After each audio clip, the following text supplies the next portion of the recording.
lot of the times couples tend to shy away from tough conversations. Now, these are the ones where they're not as fun or not as sexy or not as interesting, right? But they're actually the most important conversations to have as a couple, because they'll let you know where you each stand on a particular topic or a particular issue. So today we're going to be talking about different topics or different conversations that couples need to make sure that they have, no matter how hard they are, no matter how tough they are. In the end, you'll thank yourself for actually having those conversations. Let's get straight into it. The first thing I think you should be talking about is expectations. You know, we all have things that we look for from our husbands or wives and kind of say, you know, this is what I expect from you, or this is how I expect you to behave in a certain, you know, environment, or even the way I expect you to be in the household and all the rest of it. And, you know, just being very clear around that, I think, is a great place to start, because what tends to happen is you don't communicate those things, and when they don't happen, you start to get frustrated, or you start to think, you know, certain thoughts like your partner doesn't respect you, they don't love you, they don't care about you, but actually you haven't communicated to them what you expect from them in the marriage. And there's many things you could look at. So we could start off with expectations in kind of the roles in the house. You know, let's be honest, the whole husband and wife and what that looks like day by day in the house can be different for different marriages, right? Absolutely. I feel like the one thing I learned very early on was, if I don't say it to you, how do I expect you to know how I feel? Because I had this thing of, but you should know how I feel. You married me, you love me, you should know how I feel. But expectations within the house, how do I expect you to know, like, okay, I like the bedding. Let's talk about bedding. I like the bedding done a certain way and the cushions put a certain way. If I don't communicate that with you, or if I don't show it to you, I can't just sit there and just assume or just think that, okay, he'll magically know how I like things done and he'll know how I want things done. Remember, when you then get married and come into your home, you are two different people. You were doing things very differently to each other when you live separately. But now that you live together, you then have to then either communicate how you feel or how you want things done, or find a new way of doing things that then meets both your expectations in a way. Yeah, and this can touch many things. You know, you talked about bedding earlier. It could even be just general cleaning habits. You know, just kind of like, okay, how often do we clean, or how often do we do this, or who's going to do it? You know, cooking. It could even be just kind of managing the bills of the household and letters and all the rest of it, and things like that. I think there's so many things that we can talk about here, but ultimately what we're saying is, communicate what you want out of how you want your household kind of lifestyle to look like, I guess. And I think what's really important here isn't that you have a checklist and you kind of holding your partner to it to say, you know, you've done it, okay, great, you haven't done this, so, you know, you're not meeting my expectations. What we are talking about, I guess, is the fact that you're now living together, and the fact that you, in the household, if you have an expectation that you feel like, you know what, I was raised in this type of environment and I grew up with this expectation, have a conversation with your partner about it. Now, just because you have the conversation, that doesn't mean that they're going to do it, you know? Just be open about it. I was about to say that. It doesn't mean that if you have the conversation, things will go your way, if that makes sense. I feel like you have to be open to the fact that, okay, you have the conversation and maybe your partner will be like, actually, I like that. I like how you were doing things. So let's adopt that method and do it that way. But also be expecting of them to be like, I don't know about this way. Should we just try and find a new way of doing things? And be open to the new way of doing things as well. Because ultimately what you're wanting to do is like be on common ground, find a way forward that works for the both of you, rather than being like, well, I suggested it, so it should be my way or the highway type of thing. So yeah, and there's going to be differences, particularly in gender roles in the household. But you know, talk about what your thoughts are, how you feel about certain things, and then see where you stand on that. So we spoke about managing bills earlier being one of the things, and I think this to kind of widen that conversation a little bit more, I think it's just money in general, and it's just what your expectations are from a financial perspective. So for example, do you expect that you would combine your finances in one pot and the both of you would kind of do things together as a couple? Or do you expect that, you know what, my money is my money, your money is your money, you do your own thing? And you can imagine if you both have different expectations about what that should look like, you know, that would cause some frustration unless and until you have that conversation. Another thing about money as well could even be that some of you might expect that your partner takes care of everything as far as bills is concerned, and then you don't touch any of it. But again, communicate that expectations, and again, it looks differently for different couples, but just communicate what your expectations are. And I feel like that's where the issue comes in, because a lot of the times as people, we have expectations or we have standards for some people, as you may call it, but we fail when we don't talk about it. We fail when we then think, yeah, but I came into this marriage as being looked after by my parents. Why do you not think you should look after me? But have you communicated those standards? Have you communicated what you'd like? Even before getting married. And a lot of it happens because a lot of couples will not talk about these things prior to getting married. And then you get frustrated when you get married. And then now the conversation still hasn't happened. You've got room for it to now happen because you're in the same house, you're living together, you're together 24/7. The conversation can now happen, but it's still not happening. And then now you're getting super, super frustrated. A lot of it, especially with money, a lot of it is because of standards, values, or expectations that you may have, but you have not communicated them. Yeah, 100%. Another big part is intimacy, and intimacy covers kind of a lot of things. This could be physical intimacy, so sex in the marriage, and it can also be kind of spending time together. Yeah. It could even be going on date nights and how frequently that looks like, and it could even be kind of expectations on who plans them, who pays for them, where do you go, how frequently are they, and things of that nature. And even just kind of like, I expect you to buy me flowers, or I expect you to, dress up for me, or whatever that looks like. Yeah. And I think it's a big topic, as I mentioned, but this is probably one of the areas that I feel many couples shy away from for many different reasons. Some may be embarrassed to kind of feel like they can say what they feel, or struggling to just be vulnerable. Exactly. Or maybe it takes you time to just be vulnerable and open, but it's important for you to do it. And a lot of the times with vulnerability, I found that in your head you're thinking a lot like, I don't want to be that open, or I'm scared, or I'm embarrassed, or I don't feel comfortable and stuff like that. You have to you have to be uncomfortable to then get to a place where you're comfortable. And that means be vulnerable and feel the discomfort or whatever it may be, and feel that for you to get to a place where you're comfortable, and at least your partner then knows how you feel. Don't want to kind of move away from this too quickly, because I do understand that when it comes to intimacy, it's hard. It is hard. It is hard because the other reason why it can feel a bit frustrating as well is that if you're in a marriage, obviously you will understand that this is probably one of the only things that are sacred within the marriage. So it's not like you can then go elsewhere to look for these things. Like your partner is the only person you expect this from. And so you don't want to ruffle the feathers, or you just kind of like, I accept things as they are. But actually just be honest about, you know what, babe, I would love for us to spend more time together, and I'd love for you to be in the moment with me and not on your phone when we're out having dinner or something like that, And I think being clear on your expectations on this part is very key, because this is how we connect emotionally. And this is how we connect as well as a couple. And you want to make sure that connection is strong. Exactly. And the way that connection will be strong is when you're both kind of, I guess, meeting the expectations that you each have for each other.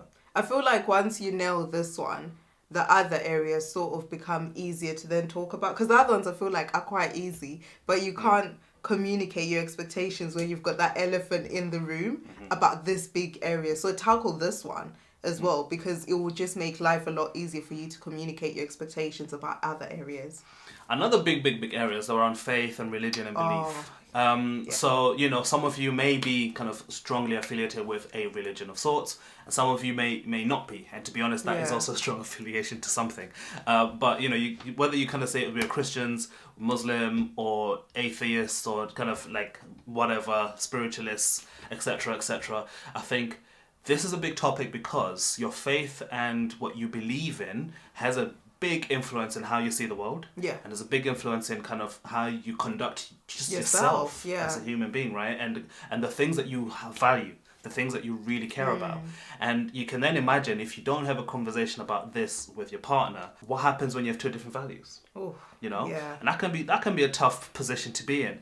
But communicating this is really important, so that you can both take a moment to see life from the other person's perspective, and then hopefully that will help you to start to make decisions as a team in your marriage. Yeah, I truly hope this is one where people talk about it prior to getting married, because it's a lot harder to then deal with it and tackle it and find a solution or a way forward after you're married, especially if you're maybe from two different religions, or you've got two different beliefs and two different sorts of faiths and stuff. It makes it so much harder. I wouldn't want to say it's impossible, but it just makes it a lot harder. Yeah, but then the thing with this one is that if you don't tackle it beforehand, talk about your expectations beforehand, the problem is it will always spill over when it comes to things like, okay, now we're ready to have children. Children are in the mix. How do we then raise our children? It then becomes really hard when it comes to raising your children. There's a lot of things that then come into the mix. Like, are we praying in the house? Are we teaching our children to pray? Are we taking them to church?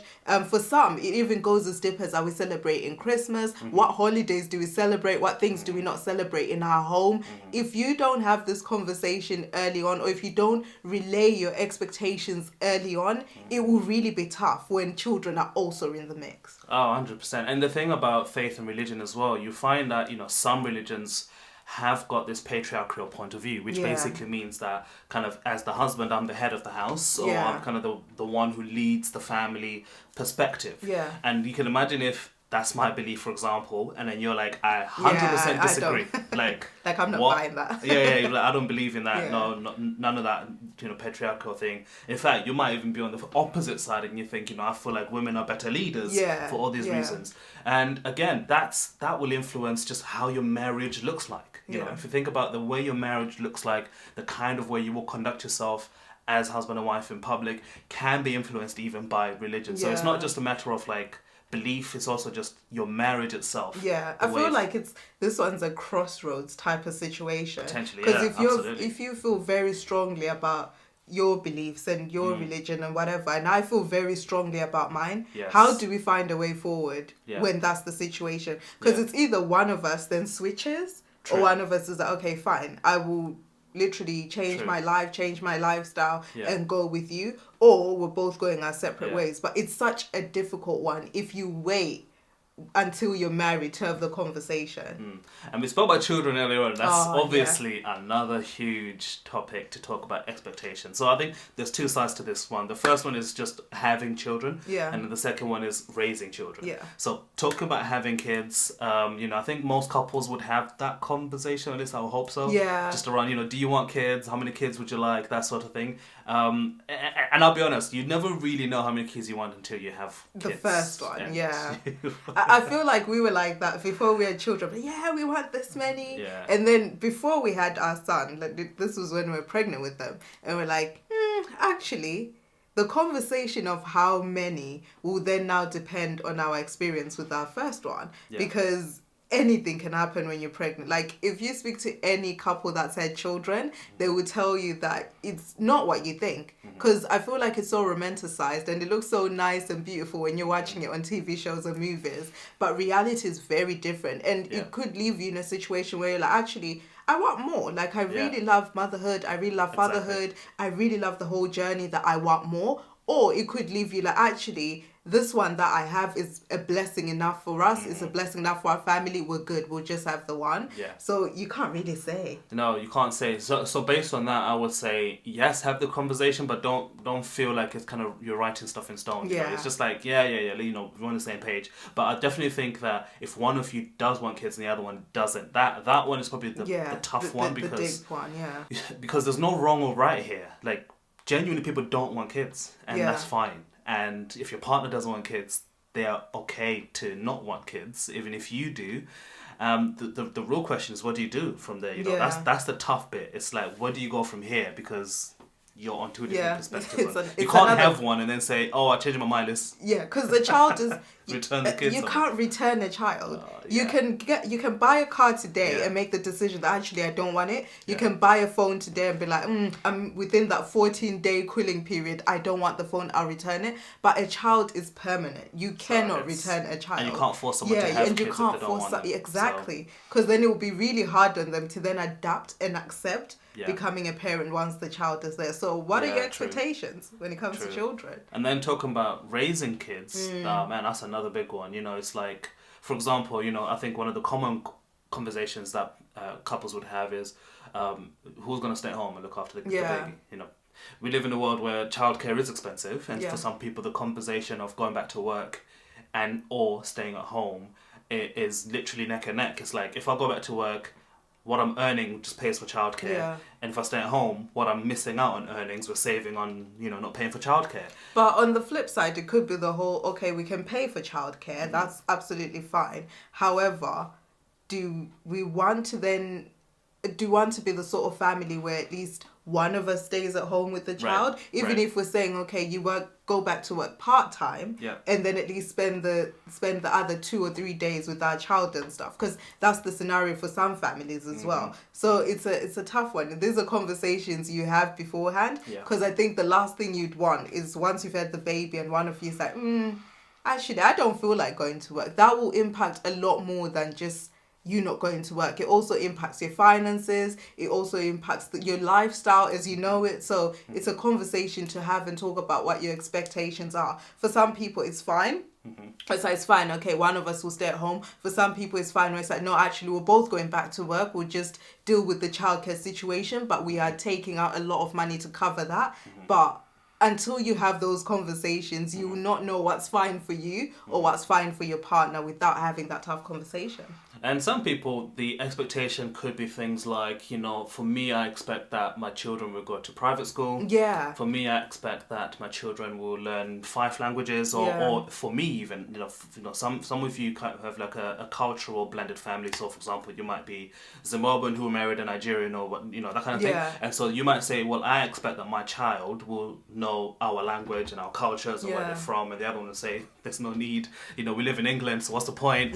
So it's that kind of thing. And I think just having that conversation and expectation is really good. I think, to be fair, when it comes to children, some things you won't really know until you're there. Yeah, that's true. The only one that I can definitely say for sure is, if someone doesn't want kids, fair enough. But if you kind of like, we both want kids and we expect this and this and this to happen, you know, the reality is things could change once you actually get to the position where you are raising a child and you're thinking, okay, I used to think this way, but I'm not going to think that way. And I think that's the other thing to highlight, though, when it comes to expectations. As people, we change. Like, who I was 9 years ago when I got married is very different to who I am now. We have to be accepting of the fact that people change along the way. What I may have wanted for myself 5 years ago may be very different to now.